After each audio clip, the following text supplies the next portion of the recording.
যতই পরিস্থিতি খারাপ হোক না কেন, এই তিনটি জায়গায় স্ত্রীকে কখনোই একা ছাড়বেন না, না হলে ঘটতে পারে অনেক বড় বিপদ।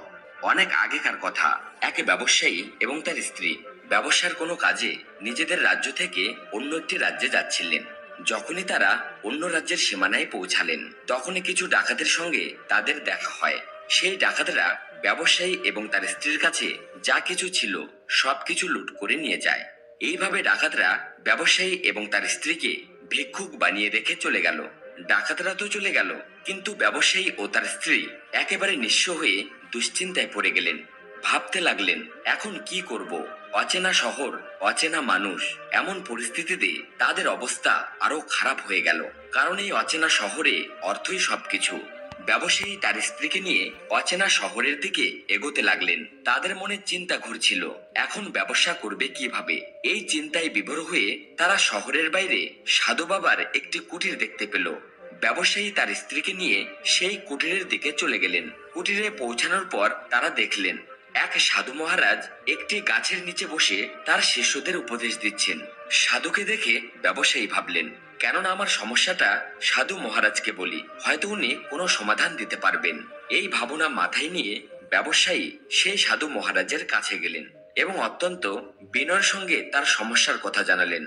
তিনি বললেন, মহারাজ, যদি কোনোভাবে আপনি আমার স্ত্রীকে কারোর কাছে বন্ধক রেখে আমাকে কিছু অর্থ জোগাড় করে দিতে পারেন, তবে আমি চিরকৃতজ্ঞ থাকব। ব্যবসায়ীর কথা শুনে সাধু তার প্রতি সহানুভূতিশীল হলেন এবং তাকে নিজের পরিচিত এক ধনী ব্যবসায়ীর কথা জানালেন, আর তাকে সেই ধনী ব্যবসায়ীর কাছে যাওয়ার জন্য পরামর্শ দিলেন। ব্যবসায়ী তার স্ত্রীকে নিয়ে সেই ধনী ব্যবসায়ীর কাছে গেলেন এবং তাকে হাত জোড় করে বললেন, শেঠজি, আমার কিছু অর্থের প্রয়োজন। আমার কাছে বন্ধক রাখার মতো আর কিছুই নেই, কেবল আমার স্ত্রী। আপনি আমার স্ত্রীকে বন্ধক রেখে আমাকে কিছু টাকা দিন। আমি সেই টাকায় ব্যবসা করে খুব শীঘ্রই আপনার পুরো অর্থ সুদ সহকারে আপনাকে ফেরত দেব এবং আমার স্ত্রীকে আপনার কাছে থেকে মুক্ত করব। ততদিন আমার স্ত্রী আপনার দেওয়া অর্থের জন্য বন্ধক থাকবে। ব্যবসায়ীর কথা শুনে শেঠ রাজি হয়ে গেলেন। তিনি ব্যবসায়ীকে টাকা দিলেন এবং তার বিনিময়ে ব্যবসায়ীর স্ত্রীকে নিজের কাছে বন্ধক রাখলেন। ব্যবসায়ী তার স্ত্রীকে সেই শেঠের কাছে রেখে কিছু টাকা ঋণ নিয়ে ব্যবসা করার জন্য রওনা হলেন। তিনি সেই টাকায় শস্যর ব্যবসা শুরু করলেন। ব্যবসায়ী কৃষকদের থেকে কম দামে শস্য কিনতেন এবং অন্য প্রয়োজনীয় কৃষকদের কাছে তা বেশি দামে বিক্রি করতেন। এইভাবে ব্যবসায়ী খুব অল্প সময়ের মধ্যেই প্রচুর অর্থ উপার্জন করলেন এবং 1 বছর পরে, অর্থাৎ 12 মাস পর, ব্যবসায়ী আবার সেই শহরে ফিরে এলেন যেখানে তিনি তার স্ত্রীকে বন্ধক রেখেছিলেন। ব্যবসায়ী শহরে ফিরে সোজা সেই শেঠের কাছে গেলেন এবং বললেন, শেঠজি, দয়া করে আপনার হিসাব করে নিন এবং আমার থেকে আপনার টাকা নিয়ে আমার স্ত্রীকে আমাকে ফিরিয়ে দিন। এটা শুনে শেঠ বললেন, ভাই, আমি তোমাকে কিভাবে যে বলবো। আজ থেকে প্রায় 2 মাস আগের কথা, তোমার স্ত্রী হঠাৎ করে খুব অসুস্থ হয়ে পড়লেন এবং সেই অসুস্থতার কারণে তার মৃত্যু হয়েছে। আমি তোমার স্ত্রীর অনেক চিকিৎসা করিয়েছি, সর্বোচ্চ দক্ষ বৈদ্যদের দেখিয়েছি, কিন্তু তবুও তাকে বাঁচাতে পারিনি। শেঠের মুখ থেকে এই কথা শুনে ব্যবসায়ী খুবই দুঃখিত হলেন। কিছুক্ষণ শোক করে নিজেকে সামলে নিয়ে তিনি বললেন, শেঠজি, যা হওয়ার ছিল তা তো হয়ে গেছে। হয়তো আমার ভাগ্যে এমনটাই লেখা ছিল।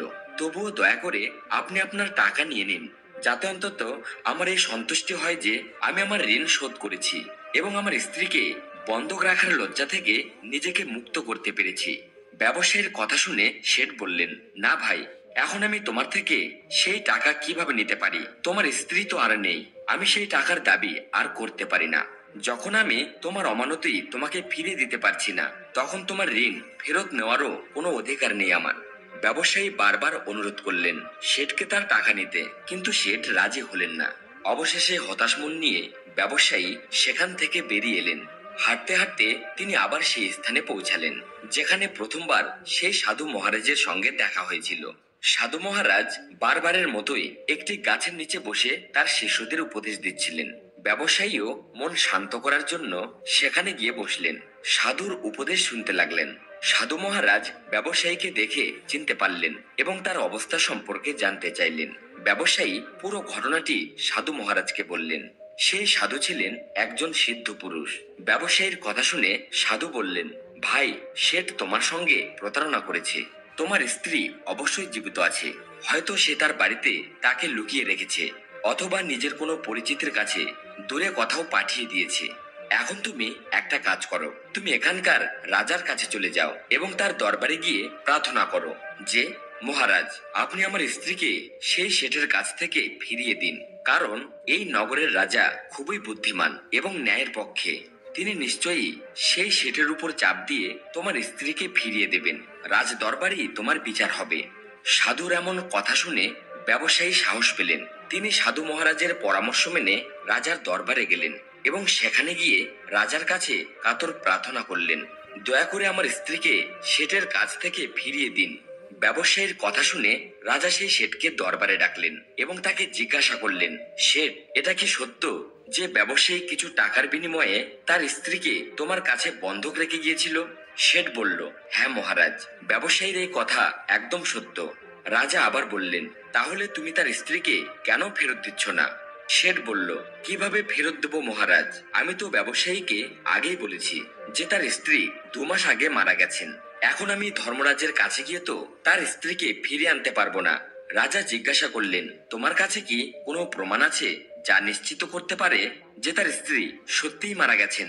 শেঠ আত্মবিশ্বাসের সাথে বলল, হ্যাঁ মহারাজ, যিনি তার স্ত্রীকে চিকিৎসা করেছিলেন তিনি এই বিষয়টি নিশ্চিত করতে পারবেন। এছাড়াও সেই 4জন ব্যক্তি যারা তার স্ত্রীকে শ্মশানে নিয়ে গিয়ে দাহ করে এসেছেন তারাও সাক্ষী দিতে পারবেন। শেঠ এতটাই আত্মবিশ্বাসের সঙ্গে কথা বলল যে রাজাও তার কথা বিশ্বাস করলেন।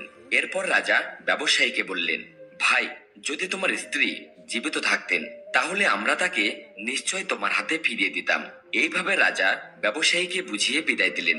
ব্যবসায়ী মন খারাপ করে আবার সেই সাধু মহারাজের কাছে ফিরে গেলেন এবং রাজার দরবারে যা কিছু ঘটেছিল সবকিছু খুলে বললেন। সব শুনে জ্ঞানী মহারাজ বললেন, আমি ভাবিনি যে রাজা এতটাই বুদ্ধিহীন হতে পারেন। আমি দুঃখিত যে রাজা তোমার সঙ্গে ন্যায় করতে ব্যর্থ হয়েছেন।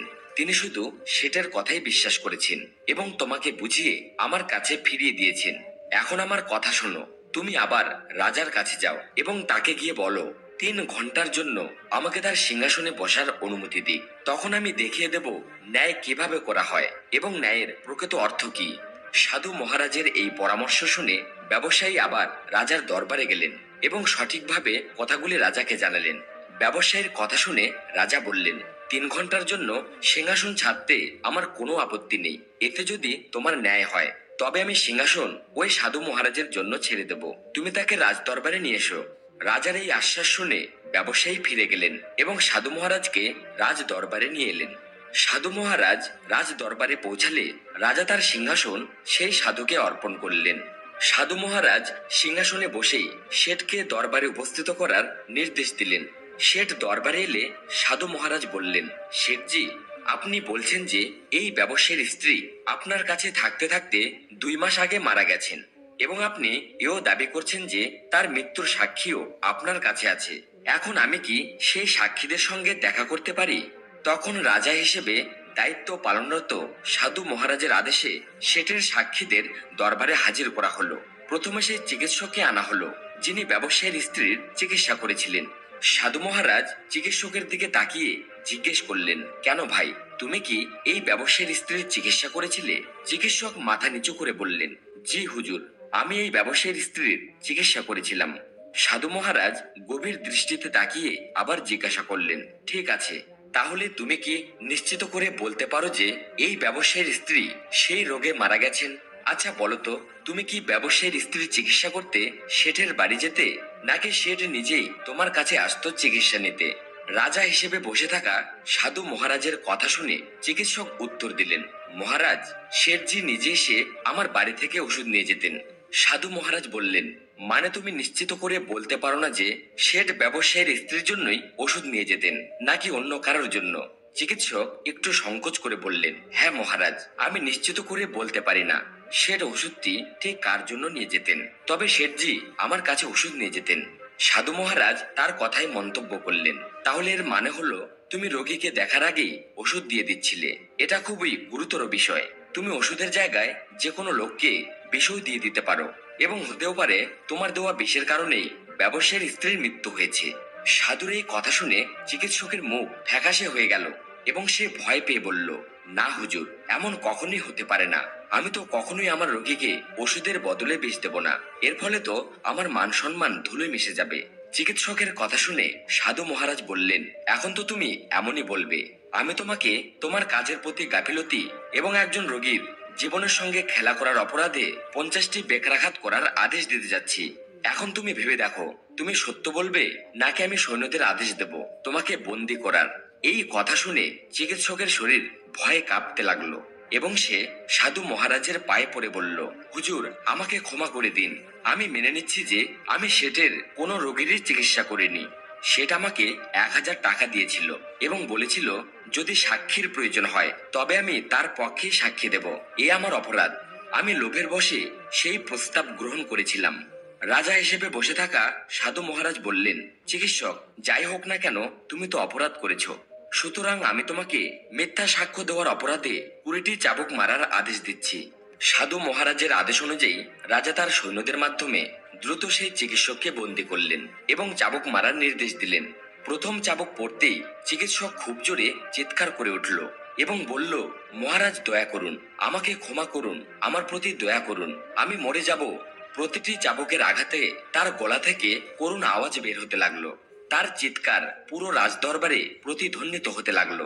চিকিৎসকের এই অবস্থা দেখে শেঠের সাক্ষী হিসেবে ডাকা 4 জনের হৃদয় কেঁপে উঠল, যারা বলেছিল যে তারা ব্যবসায়ীর স্ত্রীর দেহ শ্মশানে নিয়ে গিয়ে জ্বালিয়ে দিয়েছিল।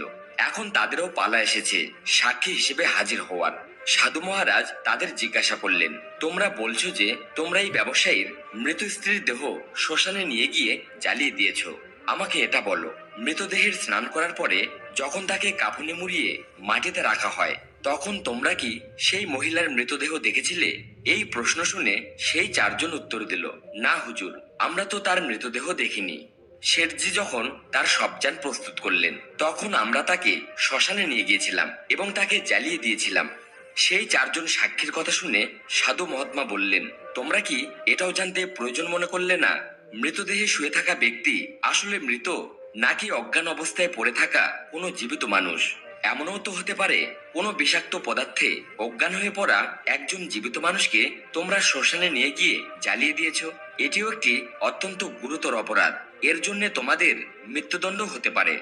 ওই 4 জন সাক্ষী আগে থেকেই চিকিৎসকের উপর হওয়া মারধরের ভয়ে আতঙ্কিত ছিল, আর যখনই তারা সাধু মহাত্মার মুখ থেকে মৃত্যুদণ্ডের কথা শুনল তখন তাদের হাত পা যেন একেবারে ঠান্ডা হয়ে গেল। সাধু মহারাজ নম্রভাবে শেঠের দিকে তাকালেন। তার দিকে তাকাতেই শেঠের মুখের রং ভয় একদম কালো হয়ে গেল। সাধু মহারাজ শেঠকে বললেন, শেঠজি, তোমার 5 জন সাক্ষীরই তো হাওয়া বেরিয়ে গেছে। এবার তুমি বলো, যদি কোনো মহিলার ইচ্ছার বিরুদ্ধে তাকে জোর করে বাড়িতে রাখা হয় এবং তার সঙ্গে বিশ্বাসঘাতকতা করা হয় তাহলে তুমি কি ধরনের শাস্তি পেতে পারো? সাধু মহারাজের এই কথা শোনার পর শেঠের মুখ একদম সাদা হয়ে গেল এবং তার মুখ থেকে কোনো কথাই বেরোলো না। রাজা হয়ে বসে থাকা সাধু মহারাজ বললেন, শেঠ, আমি তোমাকে 10 বছর কঠোর কারাবাসের শাস্তি দেব। তবে এখনো সময় আছে। তুমি যদি চাও তাহলে তুমি এই ব্যবসায়ীর স্ত্রীকে এক্ষুনি দরবারে নিয়ে এসো। শাস্তির ভয় পেয়ে শেঠ দ্রুত তার সেবকদের বাড়িতে পাঠালো এবং তাদের মাধ্যমে ব্যবসায়ীর স্ত্রীকে দরবারে নিয়ে আসা হলো। সাধু মহারাজ শেঠের কাছ থেকে ব্যবসায়ীর স্ত্রীকে নিয়ে ব্যবসায়ীকে ফিরিয়ে দিলেন এবং শেঠকে মিথ্যা সাক্ষী দেওয়ার অপরাধে 5 মাসের জন্য কারাবাসের শাস্তি দিলেন। এছাড়াও যারা ব্যবসায়ীর স্ত্রীর মৃতদেহ শ্মশানে নিয়ে যাওয়ার মিথ্যা সাক্ষী দিয়েছিল তাদেরকেও কঠোর শাস্তি দেওয়া হলো। এই দেখে রাজা বিস্মিত হয়ে গেলেন এবং সাধুর সামনে হাত জোর করে বললেন, মহাত্মা, আপনি ধন্য। আপনি আমাকে শিখিয়ে দিলেন যে ন্যায় কিভাবে করতে হয়। রাজার কথা শুনে সাধু মহারাজ বললেন, রাজন, আমার 3টি কথা চিরকাল মনে রাখবেন। কখনোই 3টি জায়গায় আপনি আপনার স্ত্রীকে একা ছাড়বেন না। এখন আমি সেই 3টি জায়গার বিষয়ে আপনাকে জানাচ্ছি। কেউ যদি এই 3টি জায়গায় তার স্ত্রীকে একা কি অনেক আফসোস করতে হবে। প্রথম স্থান, যদি তোমার স্ত্রী কোনো রোগে আক্রান্ত হয় এবং অসুস্থ হয়ে পড়েন তবে সেই অবস্থায় কখনো তাকে একা রেখে চলে যেও না। কারণ যখন কোনো পুরুষ কোনো নারীকে বিয়ে করে তখন বিয়ের সময় সে প্রতিজ্ঞা করে যে আমি তোমার সুখ দুঃখে তোমার পাশে থাকবো। সুতরাং অসুস্থতার সময় সব সময় তার সঙ্গী হয়ে থাকতে হবে এবং তার যত্ন নিতে হবে। যেমন স্ত্রীর কর্তব্য হলো তার স্বামীর সেবা করা, তেমনি স্বামীরও কর্তব্য হলো তার স্ত্রীর সেবায় সদা প্রস্তুত থাকা। এটি তোমার কর্তব্য এবং সুখী জীবন পাওয়ার মূল মন্ত্র। দ্বিতীয় স্থান, যদি তোমার স্ত্রী নির্দোষ হয় এবং কেউ তার উপর মিথ্যা অভিযোগ তোলে, তবে সেই অবস্থায় তোমার উচিত সবসময় তার পাশে দাঁড়ানো। কারণ একটি মেয়ে তার বাবা মায়ের বাড়ি ছেড়ে আসে এই আশায় যে তার স্বামী তার অনুভূতিগুলো বুঝবে এবং সব পরিস্থিতিতে তার পাশে দাঁড়াবে। সেই জন্য যদি পৃথিবী তাকে মিথ্যা দোষারোপ করে, তাহলে আপনাকে আপনার স্ত্রীকে সঙ্গে রাখতে হবে। এমন সময়ে তাকে কখনো একা ছেড়ে যাবেন না। যদি কখনো এমন পরিস্থিতি আসে, তাহলে আপনাকে আপনার স্ত্রীর কাছে গিয়ে বলতে হবে, তুমি একদম চিন্তা করো না, আমি তোমার সঙ্গে আছি। তৃতীয় স্থান, কখনো ভুল করেও আপনি আপনার স্ত্রীকে অপর পুরুষের কাছে একা ছেড়ে যাবেন না। সে আপনার বন্ধু হোক, আত্মীয় হোক বা আপনার সৎ ভাই হোক না কেন, কোনো পরিস্থিতিতে আপনার স্ত্রীকে অন্য পুরুষের সঙ্গে একা ছেড়ে দেওয়া উচিত নয়। কারণ আজকের দিনে কারোর উপর কোনো বিশ্বাস রাখা যায় না। কে কখন কিভাবে কার সঙ্গে প্রতারণা করবে তা বলা যায় না। সুতরাং কখনো ভুল করেও আপনার স্ত্রীকে অন্য কোনো পুরুষের সঙ্গে একা ছেড়ে দেবেন না। বন্ধুরা, আশা করি আমাদের এই গল্প আপনাদের ভালো লেগেছে। যদি গল্পটি ভালো লেগে থাকে, তাহলে দয়া করে ভিডিওটি লাইক করুন এবং আমাদের চ্যানেলটি সাবস্ক্রাইব করুন। আর কমেন্ট বক্সে পুরো শ্রদ্ধার সাথে লিখুন, হরে কৃষ্ণ। গল্পটি শেষ পর্যন্ত দেখার জন্য আপনাদেরকে অসংখ্য ধন্যবাদ।